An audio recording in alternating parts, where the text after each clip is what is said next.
Asterisk, she was just his boss. Until a single dad's Christmas surprise changed everything. The office Christmas party was supposed to be simple: fairy lights, cheap wine, polite smiles across the room. She had done this 100 times before: stand near the window, hold her glass, leave early. That was always the plan. But then he walked over Daniel, her quietest employee, the one who always stayed late, never complained, and brought his daughter's drawings to pin above his desk. He looked nervous. His tie was slightly crooked. His hands were clasped together like a man preparing for something he had rehearsed all week. She raised an eyebrow, and then he said it: "I need you to be my girlfriend, just for Christmas, please." The music kept playing. The laughter around them continued. But inside her chest everything went completely still. She stared at him. He was not joking. This quiet, steady, single father was standing in front of his own boss, under the glow of Christmas lights, asking her to pretend to love him. And the strangest part? She did not say no immediately. If this beginning already has your heart beating faster, you are not alone. Like this video, and let's find out what happens next together. She said yes. She still could not explain why. Maybe it was the way he looked at her, not with desperation, not with calculation, but with the quiet honesty of a man who had already considered every reason she might refuse, and had decided to ask anyway. Or maybe it was what he said after: his daughter, Emma, 7 years old, with her mother's eyes and his stubborn chin. She had told her entire second-grade class that Daddy was bringing someone special to the school Christmas concert. Someone who would sit in the front row and clap the loudest, and now the whole school was waiting. So she said yes.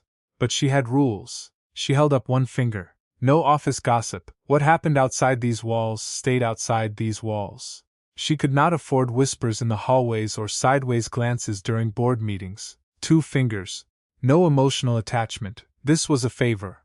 A clean, temporary, carefully managed favor.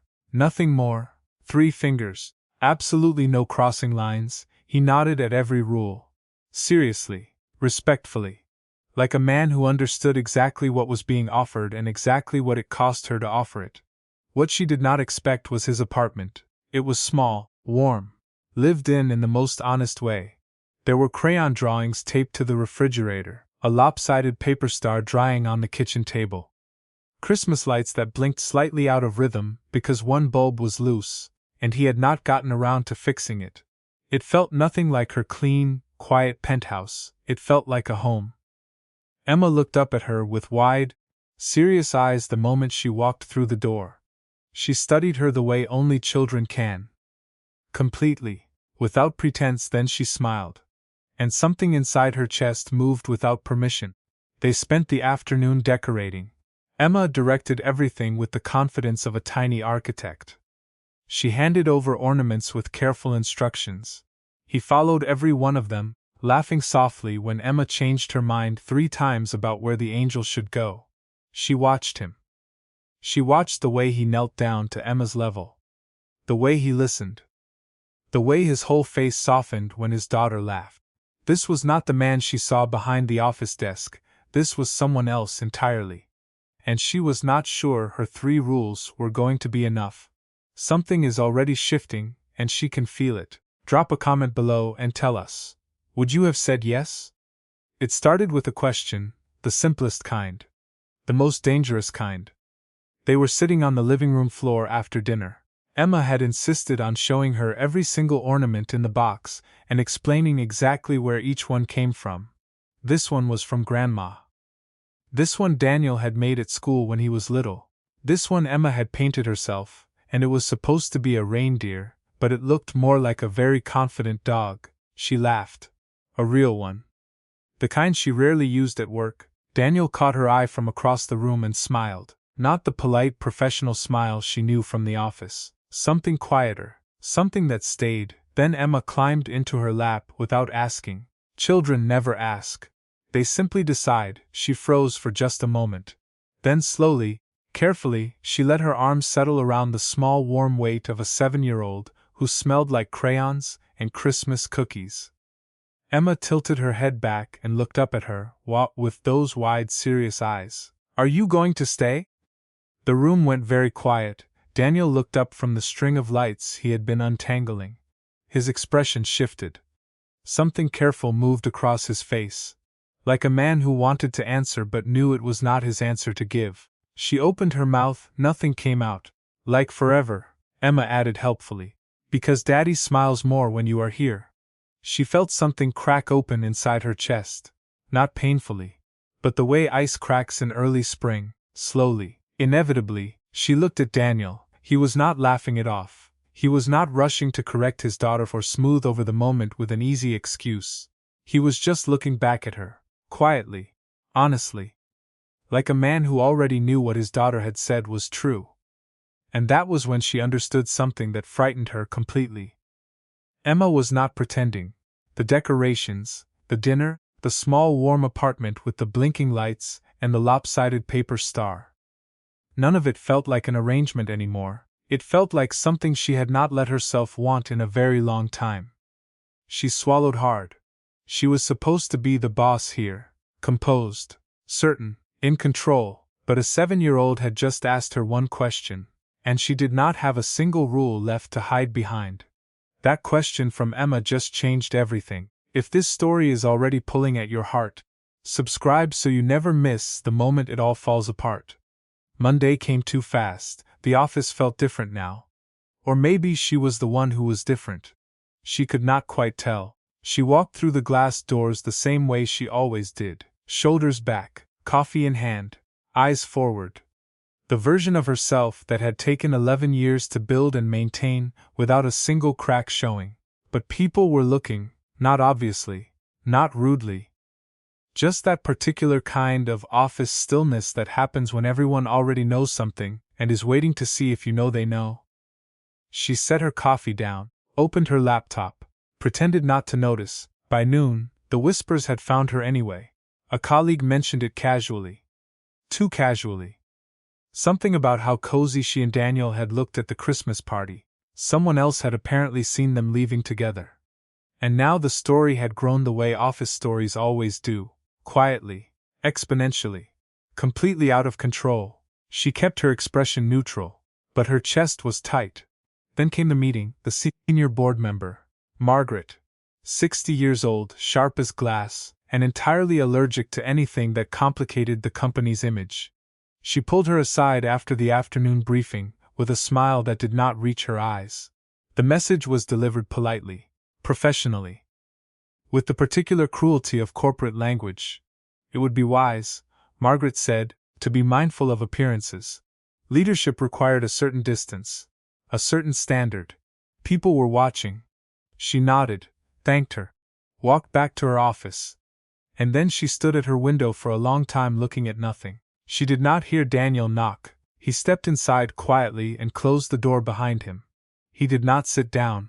He just stood there with his hands in his pockets and that careful look on his face that she was beginning to recognize too well. He told her he thought they should stop. That it was not worth her reputation. That he never should have asked. That he was sorry for making things complicated. She was about to respond when her phone buzzed. She glanced down. 1 second, that was all.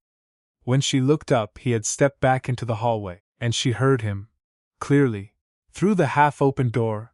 "I never meant for it to become real," he said to someone. Her breath stopped.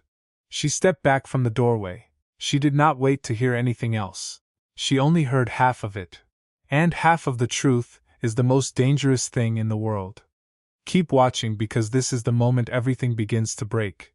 Christmas Eve arrived quietly. The kind of quiet that sits heavy in an empty apartment. The kind that reminds you exactly how much space you have been filling with work and routine and carefully constructed walls. She had not spoken to Daniel since Monday. She told herself it was the right decision. Clean. Professional. Exactly what her 3 rules had been designed to prevent. She had gotten too close. She had let a 7-year-old climb into her lap and ask impossible questions. She had let herself imagine something that was never hers to imagine. This was better. She was still telling herself that when the knock came, it was soft. Almost hesitant. The kind of knock that is already apologizing before the door opens. She stood very still for a moment, then she opened it. It was not Daniel. It was Emma, standing in the hallway in her Christmas pajamas with a small wrapped box held carefully in both hands, and the most serious expression a 7-year-old has ever worn. She blinked. Emma held the box out. "Daddy made this," she said. "He says I could bring it because he did not think you would open the door for him." She took the box slowly. Inside was something small and handmade. A ornament, painted carefully. 2 figures standing under a Christmas tree with a small child between them. Underneath, in Daniel's handwriting, were 4 words, "Thank you for her joy." She pressed her lips together hard. She looked up and noticed something she had missed entirely. On the floor beside Emma was a small bag, and sticking out from the side pocket was a folded document she recognized immediately. A transfer request form, the company letterhead, his name at the top. Her stomach dropped. She looked at Emma. Emma looked back at her with those wide, honest eyes, and said nothing. Because children always know when adults are figuring something out, and they have the grace to wait. She thought about Monday. About the hallway. About the half-sentence she had walked away from. "I never meant for it to become real." She had heard those words and built an entire ending out of them. But what if she had built the wrong one? What if there was a second half to that sentence sitting in a different hallway that she had never waited to hear? She grabbed her coat. She almost missed it. She almost let the whole thing go. If you have ever walked away too soon, you already know exactly how this feels. Don't go anywhere. She found him at the last place she expected. Not at home, not at the office. He was at the small park near Emma's school, standing under a street lamp that made the falling snow look like soft ash. His shoulders were hunched against the cold, but he did not move like a man trying to get warm. He moved like a man waiting for a verdict. When he saw her, his face tightened, not anger, not fear, hope, the kind that hurts. She walked toward him with the transfer form in her hand. Her fingers were numb, but her voice was steady. She asked him, why? He looked down at the paper, and exhaled like it had been crushing his lungs for weeks. He said he planned it after the party. Not because he wanted to run. Because he thought he should. He thought about the board. About her career. About the way people talked when a woman led with strength and still dared to have a personal life. He thought about the whispers that would become facts if he stayed close to her. He said he had already taken too much from her. A Christmas favor, her time, her peace, so he chose distance, the safe choice, the lonely choice. She tried to keep her face hard, but her eyes burned. She told him she heard him in the hallway, the sentence. The part that had been repeating in her head every night like a warning. He closed his eyes for a moment, as if he could rewind time with enough regret. He said the full sentence had been this: I never meant for it to become real, but it did. His voice broke on the last word, then he looked at her. Fully. Like he had nothing left to hide behind, he confessed he loved her, not the fantasy of her. Not the polished version at work, her. The woman who pretended to be untouchable. The woman who laughed on the living room floor, with a box of crooked ornaments. The woman who held his daughter like it was natural. He said he did not want to trap her in his life. A single dad. A child who needed stability. A past that still left marks. A future that came with responsibility and noise and messy mornings. He said she deserved someone simpler. She stared at him under the street lamp, snow catching in her hair, her breath shaking, and for the first time, she realized how lonely love can be when both people are trying to protect each other by staying apart. She stepped closer. If you have ever loved someone and still tried to let them go, for their own good, this moment will hit you hard. Like the video if you feel it too. She did not let him finish protecting her. She closed the space between them, before he could build another wall, before he could construct another careful, selfless reason to walk away. She was close enough now to see the snowflakes catching on his eyelashes.